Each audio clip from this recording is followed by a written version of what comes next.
வாசிப்போம். Proverbs chapter 18, 20 and 21. அவனவன் வாயின் பலனால் அவனவன் வயிறு நிரம்பும், அவனவன் உதடுகளின் விளைவினால் அவனவன் திருப்தியாவான். மரணமும் ஜீவனும் நாவின் அதிகாரத்தில் இருக்கும், அதில் பிரியப்படுகிறவர்கள் அதன் கனியை புசிப்பார்கள். விசுவாசமும் நாவும் அதை பத்தி தான் ஆரம்பிச்சு பேசிக் கொண்டிருக்கிறோம். நம்முடைய வாழ்க்கை இருக்கிற அத்தனை குறைவுகள், வறுமைகள், சாபங்கள், பாவங்கள், தரித்திரங்கள், தாழ்ச்சிகள், வியாதிகள், வறுமைகள் இருக்கிற அத்தனை சூழ்நிலை எப்படி நாம் மாத்தலாம் அப்படின்னு தொடர்ந்து பேசிக் கொண்டிருக்கிறோம். நீங்க எதெல்லாம் மாத்தலாம் நினைச்சீங்கன்னா அது கொஞ்ச நாளைக்கு தான், டெம்பரவரி. ஆனா நிரந்தரமாய் மாத்திர வழிதான் இங்க நாம் பேசிக் கொண்டிருக்கிறோம். அது விசுவாசத்தினால். இப்ப விசுவாசத்தினால் நீங்கள் நம்முடைய வாழ்க்கை இருக்கிற அத்தனை பிரச்சனையும் ஈஸியா மாத்திடலாம். ஏன்னா விசுவாசம் கொண்டு வார்த்தையினால், விசுவாசத்தினால் தேவன் உலகங்களை உண்டாக்கினார். அப்போ உலகங்களை உண்டாக்கின இந்த விசுவாசம், சூழ்நிலை மாற்றின விசுவாசம், பிரச்சனையிலிருந்து எல்லாவற்றையும் மாற்றக்கூடிய இந்த விசுவாசத்தை நீங்கள் நானும் நன்றாய் கற்றுக்கொண்டால் என் வாழ்க்கை, உங்க வாழ்க்கை இருக்கிற இந்த பிரச்சனை சூழ்நிலை, இந்த மோசமான சூழ்நிலையை ஈஸியா மாற்ற முடியும். அப்போ முதல் ஆரம்பிச்சோம் தேவனுடைய வார்த்தையும் விசுவாசம். ஏன்னா இந்த விசுவாசம் எதுக்குள்ள இருக்கிறது? தேவனுடைய வார்த்தைக்குள்ள இருக்கிறது. அப்ப இந்த வார்த்தையை நீங்க அதிகமா தியானிக்கும் போது, இந்த வார்த்தைக்குள்ள போகும்போது, அந்த ரோமர் 10:17 கேள்வினால் விசுவாசம் வரும். தேவனுடைய வார்த்தை கேட்டுக்கொண்டே இருக்கணும். அப்ப தேவனுடைய வார்த்தை நீங்கள் கேட்டுக்கொண்டே இருக்கும் போது உங்களுக்குள்ள ஒரு விசுவாசம் வரும். அந்த விசுவாசம் வந்தால் அது உலகத்தை ஜெயிக்கிற விசுவாசம். உங்கள் விசுவாசமே உலகத்தை ஜெயிக்கும். அப்ப ஜெயிக்கிற வாழ்க்கை எங்கிருந்து ஆரம்பிக்குதுன்னா உங்களுடைய விசுவாசம். அப்ப வெற்றியின் வாழ்க்கைக்கான திறவுகோல், வெற்றி வாழ்க்கைக்கான ஒரு கீ எதுன்னா விசுவாசம். அப்ப இந்த விசுவாசம் ஜெயிக்கிற ஜெயமா இருக்கிறது. அப்ப நாம் ஏன் தோற்று கொண்டிருக்கிறோம்? நாம் ஏன் இல்லாமல் இருக்கிறோம்? நாம் ஏன் இன்னும் வறுமையிலும், குறைவிலும், தாழ்ச்சியிலும் ஒரு லோ லெவல்ல வாழ்ந்து கொண்டிருக்கிறோம்னா இந்த ஜெயிக்கிற விசுவாசத்தை இன்னும் நன்றாக கற்றுக்கொள்ளவில்லை. இந்த ஜெயிக்கிற விசுவாசத்தை இன்னும் புரியல நமக்கு. அதனால இந்த தொடர்ந்து நாம் பேசிக் கொண்டிருக்கிறோம். இந்த சத்தியம் நம்மளுக்குள்ள போயிடுச்சுன்னா, ஏன்னா இந்த விசுவாசம் தேவன் நமக்கு நம்ம மூலமா வருது கிடையாது, இது தேவனே கொடுக்கிறது. the God kind of faith. அந்த God kind of faith என்பது zoe life, கிரீக் வேர்ட்ல அது zoe, அந்த zoe life அப்படின்னா தேவ ரகமான ஒரு விசுவாசம். அப்போ தேவனை போலவே வாழக்கூடிய விசுவாசம் தான் நமக்கு கொடுத்திருக்கிறார். பட் நம்முடைய தேவன் யாரு? விசுவாசத்தின் தேவன். அப்ப அவருடைய பிள்ளைகள் நீங்களும் நானும் விசுவாசத்துல வாழப்படிதான் தெரிந்து கொண்டிருக்கிறார். அதனால்தான் தன் விசுவாசத்தினால் நீதிமான் பிழைப்பான். அப்ப என் பிழைப்பு எதுல வச்சிருக்காருன்னா விசுவாசத்துல.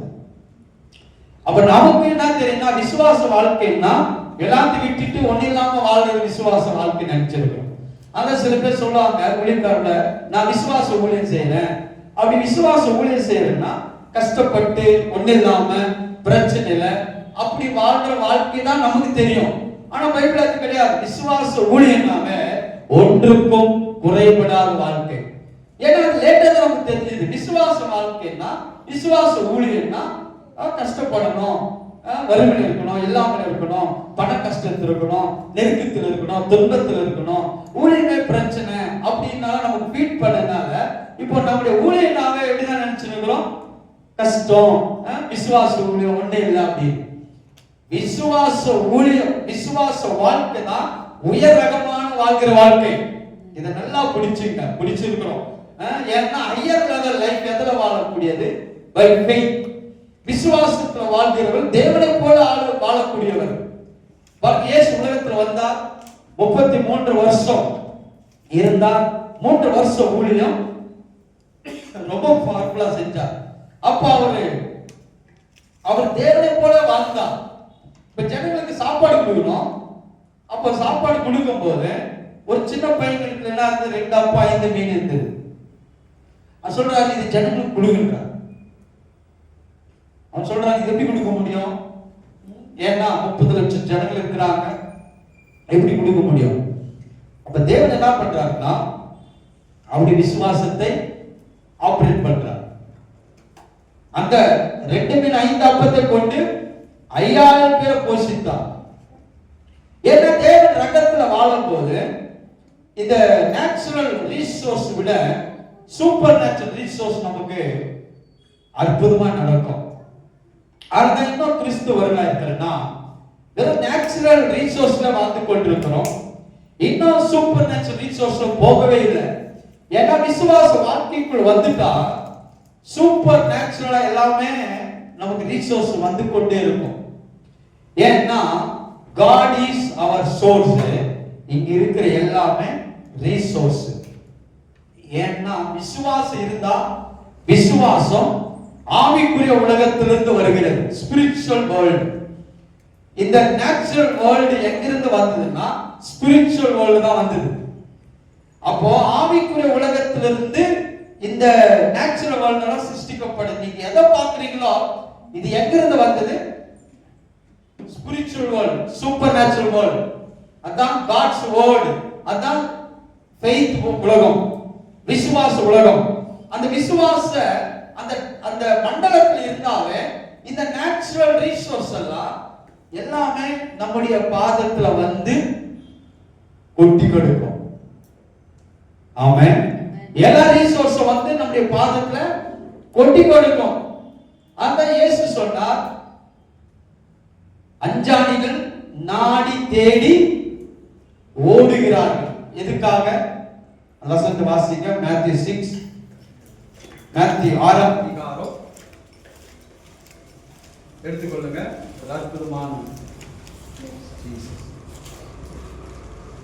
உங்களுக்கு வேண்டியவைகள் என்று உங்கள் பரமபிதா அறிந்திருக்கிறார். இவைகள் எல்லாம் அஞ்ஞானிகள் நாடி தேடி ஓடுகிறார்கள். இவைகள் எல்லாம் உங்களுக்கு வேண்டியவைகள் என்று உங்க பரமபிதா அறிந்திருக்கிறார். அப்போ இவைகள் எல்லாம்னா அந்த திங்ஸ்னா உலகத்தில் இருக்கிற எல்லாம். அப்ப இதுக்காக ஜனம் ஓடுறாங்க.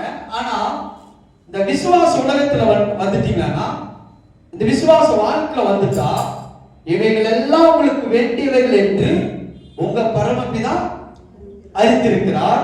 அடுத்த வசனம் சொல்லுகிறது, முதலாவது தேவனுடைய ராஜ்யத்தையும் அவருடைய நீதியையும் தேடுங்கள், அப்பொழுது இவைகள் எல்லாம் உங்களுக்கு. மறுபடியும் இவைகள் எல்லாம் திங்ஸ். இதுக்கு தான் தேடுறோம், ஓடுறோம், எல்லாம் பண்றோம். ஆனா நம்முடைய தேவன் இதெல்லாம் வேணாம்னு சொல்லல. கிறிஸ்துவனா சொல்லிட்டாங்கன்னா இதெல்லாம் வேணாம்னு சொல்லிட்டான். திங்ஸ் மெட்டீரியலா வேணாம்னு சொல்லிட்டாங்க. ஆனா கடவுள் அப்படி சொல்லவே, இவைகள் எல்லாம் உங்களுக்கு வேண்டியவைகள். ஆனா அதுக்காக நீ என்ன செய்ய? இப்ப ஸ்பிரிச்சுவல் வேர்ல்ட்ல, விசுவாச உலகத்துல நீ இருக்கும்போது அவன மாதிரி நாடி தேடி ஓட வேண்டிய அவசியம் கிடையாது. ஆனா அவன மாதிரி இல்லாம நீங்களும் நானும் முதலாவது தேவனுடைய ராஜ்யத்தையும் அவருடைய இது செய்தா, ஏன்னா நீங்க எங்க ஆபரேட் பண்றீங்கன்னா விசுவாச உலகம், ஃபெய்த் வேர்ல்ட். விசுவாசம் என்பது ஒரு உலகம் மாதிரி. நல்லா புரிஞ்சுங்க. ஃபெய்த் இஸ் ஒரு நிலம். குடிச்சிட்டா அவன் ஒரு உலகத்தில் இருப்பான். குடிக்காரன் பார்த்துருக்கீங்களா? குடிச்சிட்டாலே அவனுக்கு ஒரு உலகம். நல்ல ஆஸ்தி ஐஸ்வர்யம் பணம் எல்லாம் இருந்தாவே, நல்ல அதிகாரிகள் எல்லாம் இருந்தாலும் அவனுக்கு ஒரு உலகம். ஒண்ணு இல்லாதவன் அவனுக்கு ஒரு உலகம். ஏன்னா இது ஒரு ரெலம், மைண்ட்ல பிக்ஸ் ஆகிற மாதிரி. இப்ப நீங்க விசுவாசத்துல வந்துட்டீங்கன்னா நீங்களும் நான் ஒரு உலகத்தில் இருப்போம்.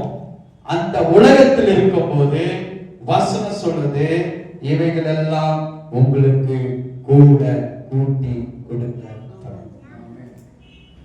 இவைகள் எல்லாம் உங்களுக்கு கூட கூட்டி கொடுக்கப்படும். அப்ப விசுவாச உலகத்துல வாழ வேண்டும், வர வேண்டும். இது நல்லா புரிஞ்சுட்டீங்கன்னா, விசுவாச உலகத்துல நாம் வாழ ஆரம்பிக்கும் போது இவைகள் எல்லாம் உங்களுக்கு கூட கூட்டி கொடுக்கப்படும். அப்போ விசுவாசமும் நாவும், with faith and your tongue, the power of tongue.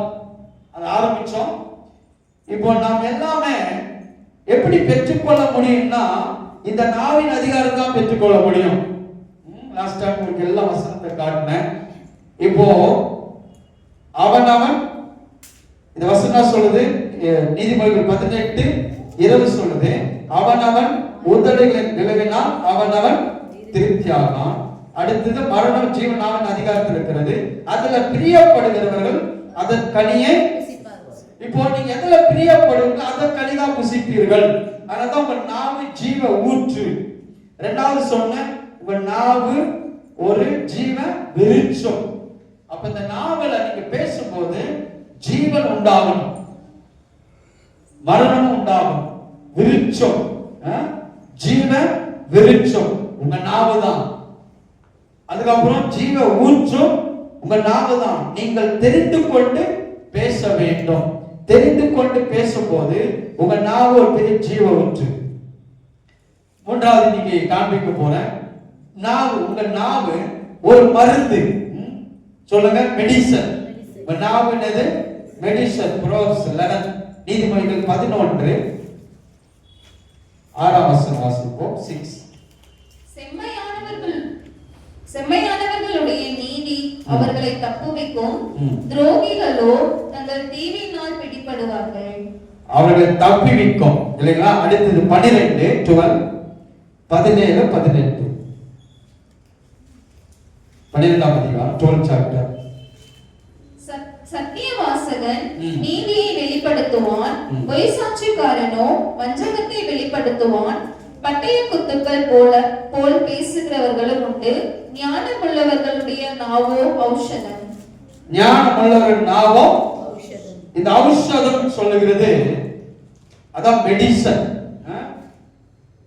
உங்க நாவே உங்களுக்கு ஒரு மெடிசன் மாதிரி இருக்கு. பாருங்க, நிறைய பேர் மெடிசன் சாப்பிடுறோம், ஆனால் பெரிய மெடிசன் எது? உங்களுடைய நாவு. வசனம் 14, 12:14. அவனவன் தன் வாயின் பலனால் திருப்தி அடைவான், அவனவன் கைக்கிரியையின் பலனுக்கு தக்கதாக அவனவனுக்கு கிடைக்கும். அப்போ உங்களுடைய நாவு ஔஷதமா இருக்கிறது, மருந்தா இருக்கிறது. உங்களுடைய நாவு எப்படி இருக்கா? மருந்தா இருக்கிறது. அப்போ உங்களுடைய சுகம், ஆரோக்கியம் வேற எங்கேயும் கிடையாது. எங்க இருக்கு? உங்களுடைய நாவல் இருக்கு. அதே மாதிரி வியாதி எங்க இருக்குது? எப்படி வருது? உங்களுடைய நாவினால் தான். அப்போ வியாதி வருவதற்கு கூட ரூட் எதுன்னா உங்களுடைய நாவு தான். சுகம் வருவது உங்களுடைய நாவு தான். ஏன்னா மரணமும் ஜீவனமும் நாவின் அதிகாரம். இப்போ அந்த அதிகாரம் எங்க வச்சிட்டாரு? நாவு வச்சிட்டாரு. ரொம்ப நல்லா இருக்கிறவங்க ஒரு ஃபேமிலியில இருந்து வந்தா அவங்க சொல்லுவாங்க, சில ஃபேமிலிஸ் எல்லாம் ஒரு 40 years 50 years 60 years அவங்க சில வியாதிகள் வரும், அவங்களுக்கு ஹார்ட் அட்டாக் வரும். இது ஜெனரேஷனா வர்றது. இவரும் சொல்லுவாரு, அவங்க எங்க அப்பாவுக்கு வந்தது, எங்க தாத்தாவுக்கு வந்தது, அதனால எனக்கும் கண்டிப்பா வரும் என்ன சொல்றாரு, சொல்லினே இருப்பார். அப்போ வியாதியை சொல்லும் போது அது வியாதி மரணத்தின் அதிகாரம் நாவில் இருக்கிறதுனால இப்போ வராத வியாதியை நீங்க வர வச்சிருக்கீங்க. வியாதி கூட இப்போ வந்துச்சுன்னு வச்சுங்களேன், நீங்க பேசும்போது நிறைய பேர் தான் பேசினே இருப்பாங்க. வியாதி மத்தியில் வியாதி தான் பேசுவான். ஏன்னா அதுதான் உலகத்தினுடைய வழிமுறை. தலைவலிக்குதுன்னா தலைவலி போவாதுக்கு காரணம் தெரியுங்களா? அவங்க சொல்லிக்கிட்டே இருப்பாங்க. என்ன சொல்லுவாங்க? எனக்கு ஒரே தலைவலி.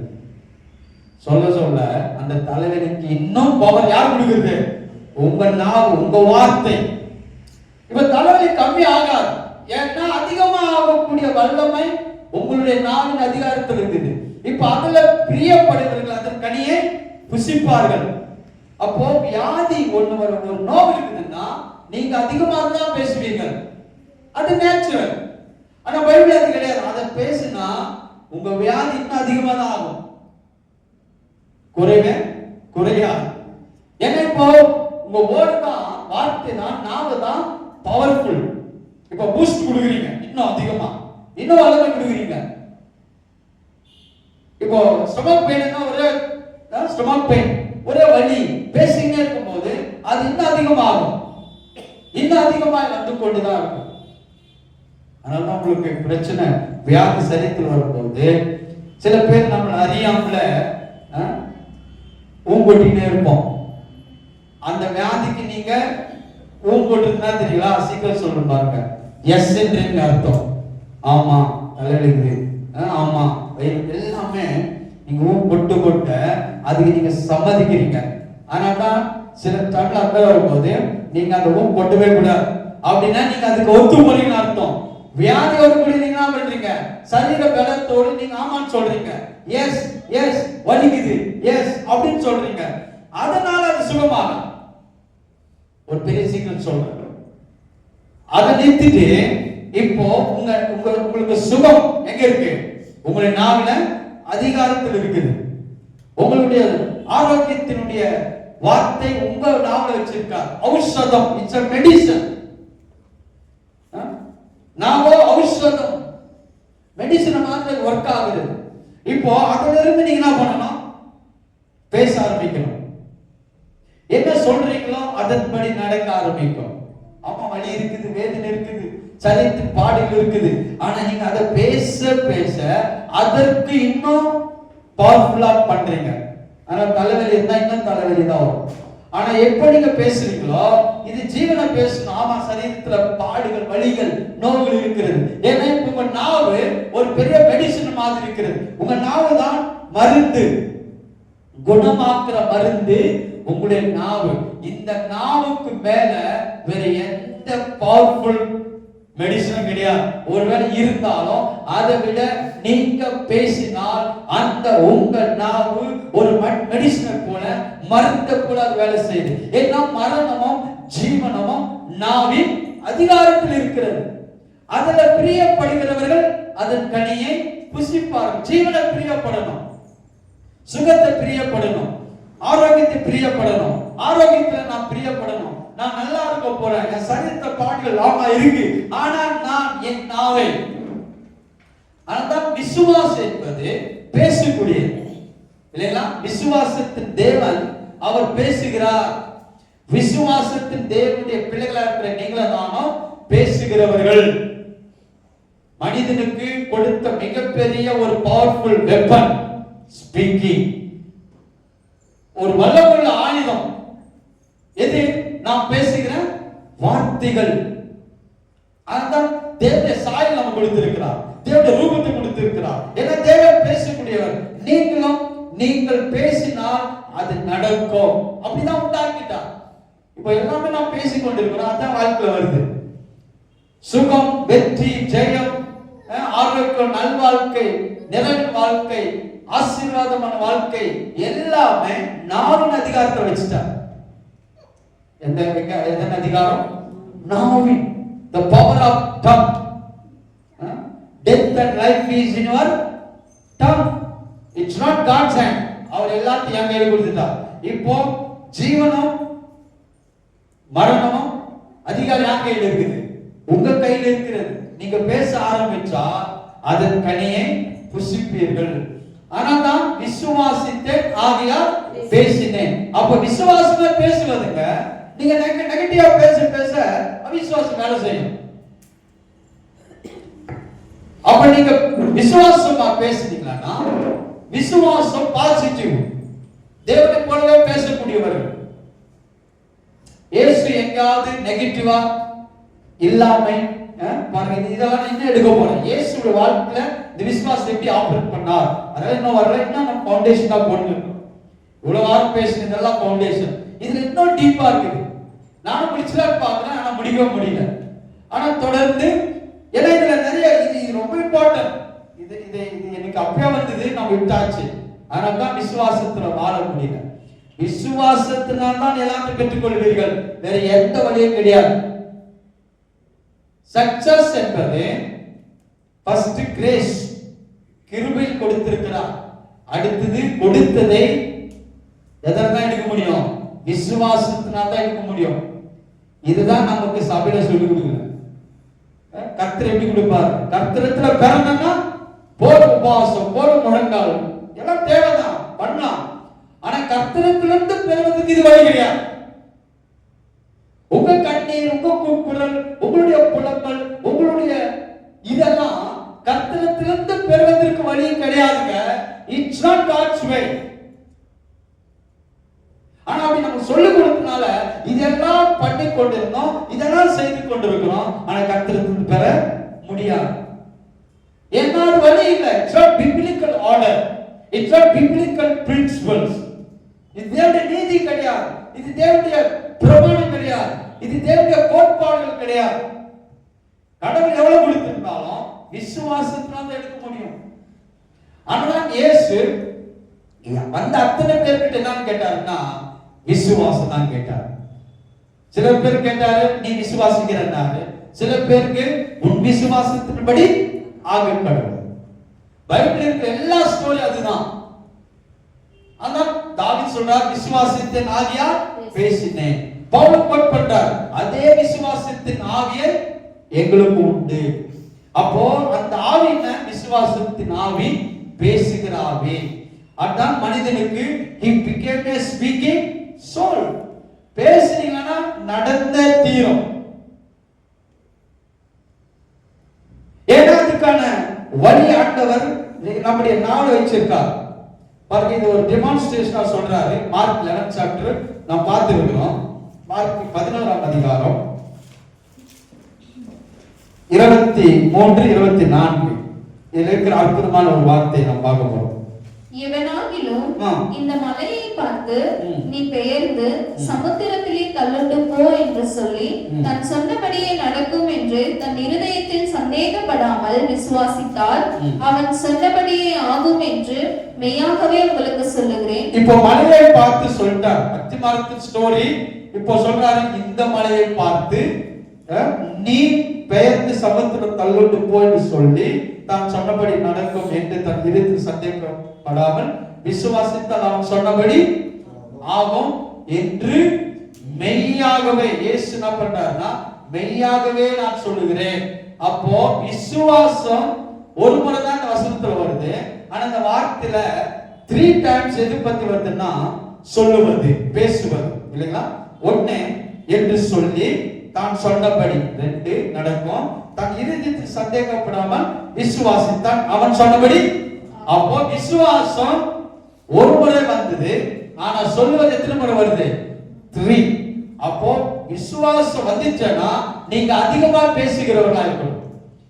விசுவாசம் இருந்தா பேசுவீங்க, அவிசுவாசம் இருந்தாலும் பேசுவீங்க. எல்லாமே பேசுகிற ஒரு பவர்ல வச்சுட்டாங்க. சுகம் எப்படி வரும்? நீங்க பேசுகிறவங்க. வெற்றி எப்படி வரும்? பேசுகிறது. ஆசீர்வாதம் எப்படி வரும்?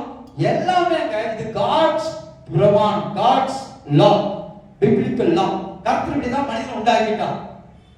வேற வழியே கிடையாது. நமக்கு இந்த சத்தியம் தெரியாதனால வேற எல்லா ரூட்டும் பண்றோம், வேற எல்லா ரூட்ல போய் பண்ணிட்டோம், எல்லா வழியும் கடைபிடிச்சோம், எல்லாம் செஞ்சு முடிச்சிட்டோம். ஆனா வெற்றியே வரல. ஏன் வரலன்னா இந்த ஆர்டர் நமக்கு சொல்லிக் கொடுக்கல.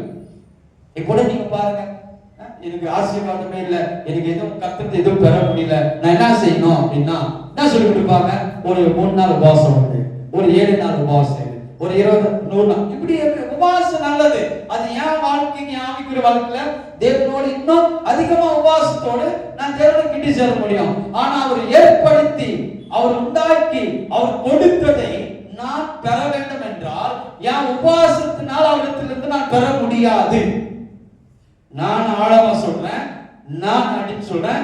அந்த வழி ஆண்டவர் ஏற்படுத்த உபவாசம் பண்ணணும், ஜெபிக்கணும், நல்லது.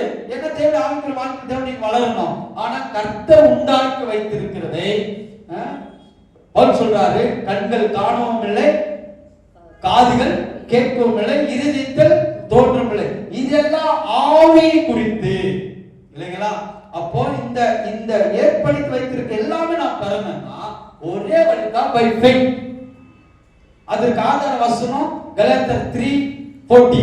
அந்த வசனம் சொல்லுது எல்லாமே கொடுத்திருக்கிறார், நாம் பெறுவதற்கு வழி என்ன? விசுவாசம். வசனத்தை வாசிப்போம். வாசித்து வருவோம். நான் சொல்ற பாருங்க.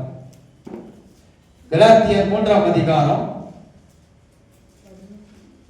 3:14 3:14. ஆபிரகாமுக்கு உண்டான ஆசீர்வாதம் கிறிஸ்து இயேசுவினால் புறஜாதிகளுக்கு வரும்படியாக. இந்த வசனத்தை நமக்கு கொஞ்சம் சீக்கிரமா போயிடுவோம். ஆனா இப்போ கொஞ்சம் நான் சொல்லி கிளீனா உங்களுக்கு சொல்லிட்டு பாருங்க. ஆபிரகாமுக்கு உண்டான மேல வசனம் ஏன் இயேசு சாபமானார்னு சொல்லப்பட்டது இல்லைங்களா? மேல இருக்கிற 4:13 வாசிங்க. மரத்திலே தூக்கப்பட்ட எவனும் சபிக்கப்பட்டவன் என்று எழுதியிருக்கிறபடி கிறிஸ்து நமக்காக சாபமாகி நியாய பிரமாணத்தின் சாபத்திற்கு நம்மை நீங்களாக்கி மீட்டுக் கொண்டார். இப்போ நியாய பிரமாண சாபத்திலிருந்து மீட்டார், நீக்கினார். ஏன்? ஏனென்றால் ஆபிரகாமுக்கு உண்டான ஆபிரகாமின் ஆசீர்வாதம் நிறைய பேர் என்ன சொல்லுவாங்கன்னா வெறும் மெட்டீரியல் ஆசீர்வாதம், மெட்டீரியல் பிளஸிங்.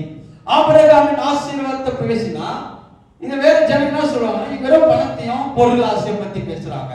ஆபிரகாமின் ஆசீர்வாதம் என்பது அவனுக்கு எல்லாமே ஆவி, ஆத்துமா, சரீரம், கை பிரயாசம், பொருளாதாரம். இப்ப ஆபிரகாமின் ஆசீர்வாதம்